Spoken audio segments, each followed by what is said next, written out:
Hello, welcome to Unique Academy Thane YouTube channel. जैसे कि आपको पता है कि 2025 सीएससी पीडीएम हाल ही में कंक्लूड हुआ है। आइए देखते हैं कुछ करंट अफेयर रिलेटेड क्वेश्चन जो हमारे बैचेस में भी जो हमने डिस्कस किए थे। ठीक है, सबसे पहले जैसे कि इस साल का जो थीम था माइंस एंड मिनरल्स, जो हमने यूएसपी बैच में बहुत अच्छे से डिस्कस किया था और वहां से बहुत सारे क्वेश्चन बने हैं। जो हमारा फर्स्ट क्वेश्चन है माइंस एंड मिनरल्स के ऊपर, उन्होंने तीन अलग अलग स्टेटमेंट बनाए हैं और अलग अलग कंटेक्स्ट में उन्होंने पूछे हैं और वो मिलकर उन्होंने एक क्वेश्चन बनाया है। ठीक है, पहला जो हमारा कंटेक्स्ट है, ठीक है, पहला जो हमारा कंटेक्स्ट है, क्वेश्चन है दे हैव आस्क्ड अबाउट कि इंडिया ने रिसेंटली कुछ मिनरल सिक्योरिटी पार्टनरशिप ज्वाइन किया है। यस, इंडिया ने 2023 में, अगर आपको पता रहेगा, काफी ज्यादा न्यूज में था, मिनरल सिक्योरिटी पार्टनरशिप ज्वाइन किया था। Like this is a body which was form by USA. तो ये काफी स्ट्रेट फॉरवर्ड है, ये आपका राइट आना चाहिए था। जो हमारा सेकेंड जो स्टेटमेंट है, और वहां पे पूरा लाइक यूपीएससी ने आपको ट्रैप करने का ट्राई किया है, और जनरली मतलब आप लॉजिक से भी ये सॉल्व कर सकते थे। ठीक है, यहाँ पे जो स्टेटमेंट है, India is a resource rich country in all of the 30 critical mineral that it has identified. अभी यहाँ पे ऑल, ये यहाँ पे ट्रैप किया यूपीएससी ने। जैसे कि आपको पता रहेगा कि ऑल, ऑलवेज, ऐसे जो स्टेटमेंट आते हैं वो जनरली यूपीएससी में रॉन्ग होते हैं। तो अगर आप सेकंड स्टेटमेंट को एलिमिनेट करते हो, तो you will get easily answer, that is a C. ठीक है, तो फर्स्ट क्वेश्चन काफी इजी था, माइंस एंड मिनरल, और ये आपको तीनों स्टेटमेंट पता होने चाहिए। नॉर्मल आप प्रिपरेशन में ये पढ़ते भी हो। ठीक है, और हमने यूएसपी बैच में ये कवर भी किए थे। जो अपना सेकंड जो क्वेश्चन है, ठीक है, they have asked about something like कौन से ऑर्गेनाइजेशन ने ये पर्टिकुलर लॉ पास किया है। ठीक है, ये भी आप लॉजिक से सॉल्व कर सकते थे, या फिर करंट अफेयर मैगजीन में आपको ये हमारे यूनिक के मैगजीन में देखने को आपको मिला भी था। ठीक है, which organization has enacted nature restoration law. अभी ये कुछ लॉ की बात कर रही है कि कौन से ऑर्गेनाइजेशन ने नेचर रिस्टोरेशन लॉ को पास किया है, और उसका एम क्या है, क्लाइमेट चेंज और बायोडाइवर्सिटी। ठीक है, अभी यहाँ पे ऑर्गेनाइजेशन मतलब like for example world bank उन्होंने पूछा है, ओईसीडी, फाओ। ठीक है, तो एक कॉमन लॉजिक ये है कि लॉ बनाने का पावर जो रहेगा एक पर्टिकुलर यूरोपियन यूनियन, जहां पे पार्लियामेंट भी है, तो उन्होंने ये लॉ बनाया रहेगा। ठीक है, तो करेक्ट आंसर इज ए। जो नेक्स्ट जो क्वेश्चन है वो स्पेस मिशन के बारे में है। जैसे कि आपको पता रहेगा पिछले साल बहुत से स्पेस मिशन हमारे इसरो ने लॉन्च किए थे, और हमारा कुछ ऑब्जेक्टिव भी थे उन स्पेस मिशन के। ठीक है, यहाँ पे उन्होंने पूछा है कि जो माइक्रोग्रेविटी है, ठीक है, which of the following space mission about encourage and support the microgravity research. ठीक है, अभी व्हाट इज माइक्रोग्रेविटी वगैरह ये सारा हमने अपने बैचेस में, यूएसपी बैचेस में डिस्कस भी किया था, और कौन से मिशन भी है ये भी हमने उसको डिटेल में डिस्कस किया था। ठीक है, यहाँ पे तीन उन्होंने मिशन पूछे हैं। जो जो सबसे लेटेस्ट वाला है वो स्पेस डेक्स। अभी जो स्पेस डेक्स है, ठीक है, एक कुछ ऐसा मॉड्यूल हमने लॉन्च किए थे, इसरो द्वारा ये कुछ मॉड्यूल लॉन्च किए थे, और वहां पे भी इसका ऑब्जेक्टिव यही था, माइक्रोग्रेविटी।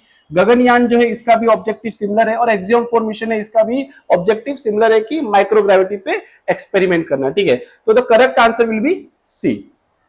चलिए नेक्स्ट क्वेश्चन पे जाते हैं। नेक्स्ट क्वेश्चन थोड़ा मैं बोलूंगा कि ये क्वेश्चन थोड़ा डिफिकल्ट साइड में है, बिकॉज जनरली सारे रिपोर्ट आप प्रिपेयर नहीं कर सकते। ठीक है, उन्होंने पूछा है कि which one of the following launch the nature solution finance hub for Asia and the Pacific. ये जो पर्टिकुलर रिपोर्ट है ये किसने लॉन्च की है। ठीक है, या फिर पर्टिकुलर इनिशिएटिव किसने लॉन्च की, रिपोर्ट नहीं इनिशिएटिव है। ठीक, किसने इनिशिएटिव लिया है। ठीक है, बाय लॉजिक चलो देखते हैं कि सॉल्व हो सकता है क्या। ठीक है, अभी इसमें लॉजिक यही है, सिंपल लॉजिक यही है कि जब भी आप कोई ऑर्गेनाइजेशन देखते हो तो उनके ऑब्जेक्टिव आपको पता होने चाहिए। ठीक है, कि वो ऑर्गेनाइजेशन का पर्पस क्या है। ठीक है, बिकॉज ऐसे ही नहीं कि कोई ऑर्गेनाइजेशन बनाया और उसका कोई पर्पस नहीं रहेगा।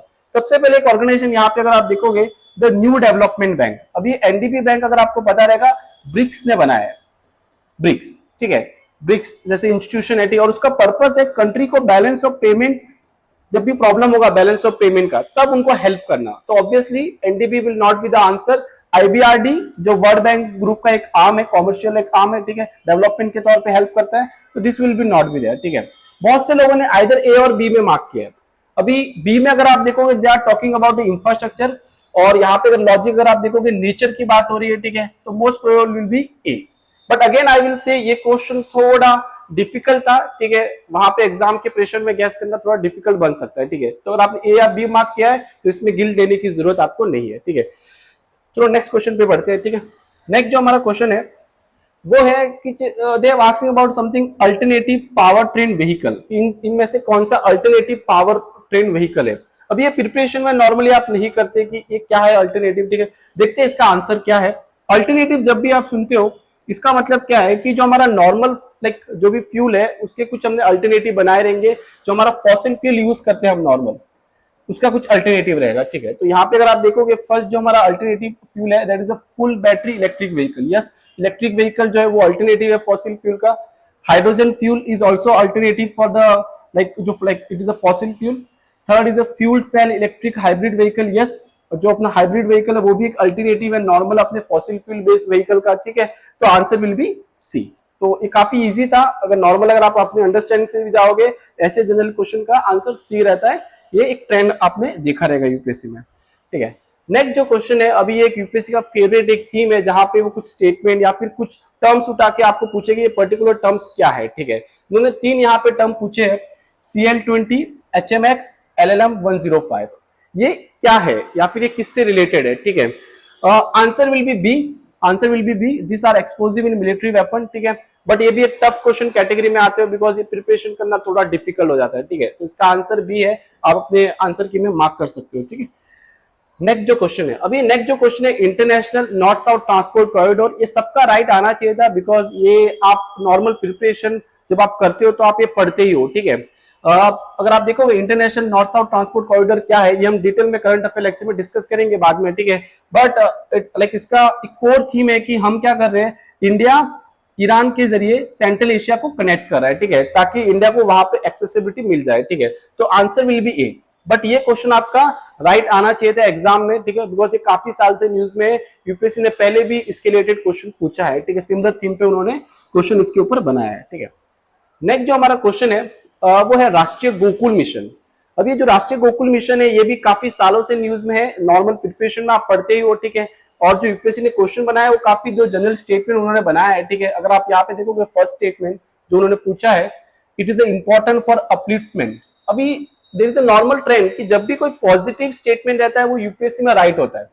तो आप अगर आप देखोगे upliftment is a very positive statement कि कुछ एक पॉजिटिव काम कर रहा है, ठीक है। तो ये स्टेटमेंट एक राइट होगा। जो सेकंड स्टेटमेंट है, it was initiated to promote indigenous cattle and buffalo rearing and conservation in the scientific and holistic manner. Yes, this is also a general statement.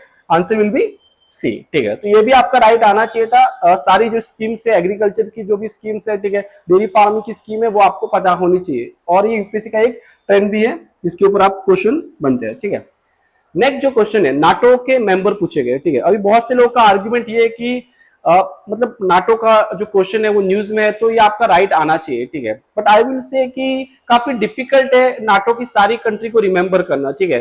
Let's see कि क्या answer है, ठीक है। Answer क्या है, क्या Australia member है क्या? No, Australia is not a member, ठीक है। Bulgaria is a member, Croatia is a member, Serbia is also not a member, Sweden recently join किया है, North Macedonia. Answer is B, only 4, ठीक है। तो I would say again it will is a like tough question, ठीक है। अगर आप prepare करते हो वो इतना डिटेल में प्रिपेयर करो तभी आपका राइट आएगा। बट ये टफ क्वेश्चन है, ठीक है। रॉन्ग आया तो फाइन, ठीक है। आप अगर शायद बी या सी में कंफ्यूज हो सकते थे, ठीक है।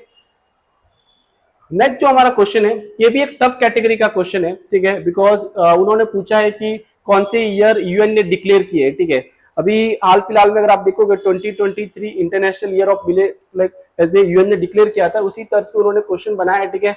The correct answer is all the 4 year has been declare, ठीक है। ऑल द 4, तो सारो स्टेटमेंट जो है, ठीक है, 4 स्टेटमेंट आर राइट, ठीक है। तो ये भी आपका राइट आना चाहिए था बट काफी डिफिकल्ट है, ठीक है। ये आप एक एजुकेटेड गैस कर सकते हो, ठीक है। तो हमारा क्वेश्चन डिस्कशन हो गया है, ठीक है। तो नेक्स्ट जो सेट ऑफ क्वेश्चन है वो हम नेक्स्ट वीक डिस्कस करने वाले हैं, ठीक है। Thank you.